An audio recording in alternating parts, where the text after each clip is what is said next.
Bonjour à vous tous. Bravo, bravo à vous pour cette mobilisation. Bravo pour tout le monde qui est là aujourd'hui, tout le monde qui vraiment s'est mobilisé ces derniers jours. Bravo, bravo, bravo, bravo. C'est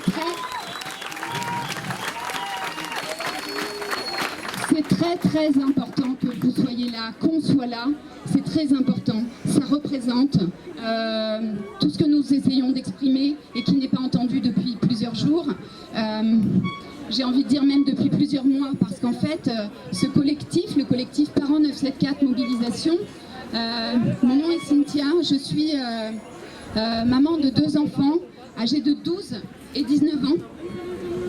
Donc en fait, je me suis personnellement mobilisée depuis plusieurs mois déjà. Vous n'en avez pas entendu parler. À ce moment-là, on a été pris de court, on a tout essayé, l'état d'urgence est tombé et on n'a jamais pu avoir aucun recours. Donc ça a été, voilà, c'est ce qui s'est passé. Entre-temps, les gamins de collège et lycée pourraient témoigner des difficultés qu'ils ont à porter le masque aussi. Voilà, je voulais vous rappeler en fait l'origine de ce collectif. Aujourd'hui, ce qui nous rassemble ici, donc c'est pour la défense de toute forme de violence et de maltraitance en fait à nos enfants, mais aussi vraiment, je veux le dire, la défense des droits de nos enfants, parce que Joanne a parlé tout à l'heure du décret de la préfecture.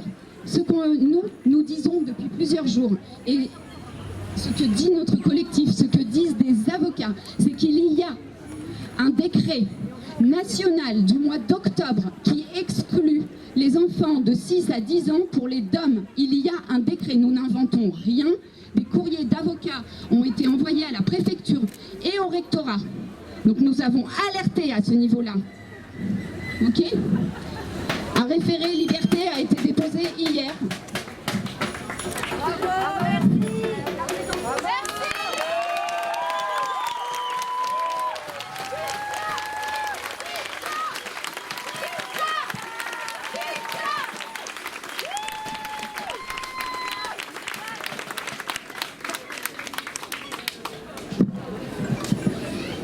Et c'est donc le fruit d'une alliance entre plusieurs avocats, donc Maître Mana et Maître Philippot de Métropole sont au départ à l'initiative, même si des avocats ici ont déjà commencé à bouger aussi de leur côté, et nous les avons mis en lien. Maître Mana et Maître Philippot en métropole sont déjà intervenus plusieurs fois devant le Conseil d'État pour plaider. Alors, les choses font leur chemin. Sachez que quand Madame la rectrice écrit qu'il n'y a pas d'études qui disent que le masque soit dangereux pour la santé, eh bien, les avocats diront exactement le contraire, parce qu'ils ont des sources, sûres. Les enfants aussi pourraient dire le contraire. Et plus ça va, plus les professionnels de santé se positionnent. Les professionnels de l'enseignement se positionnent pour dire ce qui se passe. En métropole, le port du masque pour les 6-10 ans est obligatoire depuis le mois de novembre. Nous avons fait intervenir sur les ondes d'RTL. Il y a des milliers de parents en fait qui sont dans cette défense des droits de leurs enfants à respirer librement et au respect de leur intégrité physique et psychologique. On est vraiment là-dedans.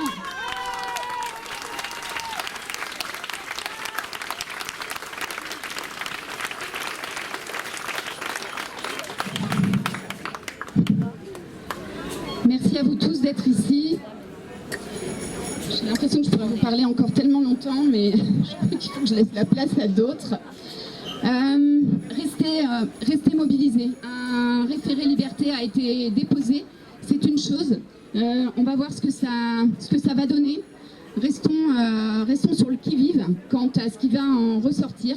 Restons sur le qui-vive aussi, sur ce qui se passe au niveau épidémiologique, sur ce qui se passe au niveau de la problématique des traitements, en fait. Donc c'est très large. Ce problème est très large et on ne peut décemment, en fait, prétendre résoudre les choses en masquant les enfants, en masquant la population dehors, au grand air. et en empêchant les gens de se regrouper. Voilà, donc je pense que vous êtes quelques-uns peut-être à partager aussi ce point de vue.